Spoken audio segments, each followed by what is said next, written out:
Für Freiflächen bieten wir das Root-System an. Das Root-System von Wurzel. Im Endeffekt, das kennt jeder aus dem Garten, der schon mal Baum gepflanzt hat, wo der Gärtner 3 Holzstäbe so in den Boden reinrammt, um die Stabilität des Baumes hier zu gewährleisten. Genau das Gleiche findet hier auch statt, nicht mit 3 Holzstäben, sondern mit 4, 1,20 Meter langen Nägeln, die in den Boden reingerammt werden, mit Hilfswerkzeug, mit einem dementsprechenden Bohrhammer dabei. Man muss dazu sagen, dass diese Aufstellung des Fußes im Endeffekt 2,5 bis 3 Minuten dauert.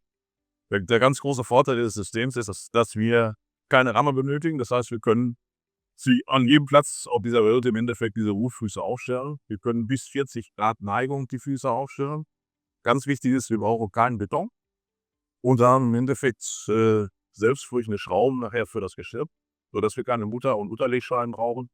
Und ist eigentlich die optimale Lösung für kleinere bis mittlere Anlagen, sprich bis 1 Megawatt, wo wir Lösungen präsentieren können, die für unsere Kunden dementsprechend einfach und flexibel aufbaubar sind. Haben wir eine Neuigkeiten. Wir haben auf der Leiter Building 2024 das Thema Carports erstmalig der Kunden vorgestellt. Im Laufe des letzten Jahres alle komplett listen lassen und dann dementsprechend natürlich auch die Ausschreibung an unsere Kunden weiter versendet. Wir sehen natürlich im Nachgang, dass wir mit den Carports, die wir zuerst angeboten haben, mit den massiven Seitenwänden, dass wir im Bereich 30 bis 50 Carports dort eine optimale Lösung vorsehen. Bei größeren Parkflächen, die über 50, 100 Carports gehen, ist die Y-Variante gefordert. Diese Y-Variante haben wir mittlerweile auch im neuen Programm, sowohl als für beidseitige Parkplätze wie auch für Endvarianten, wo wir Reise- und Parkplatz haben.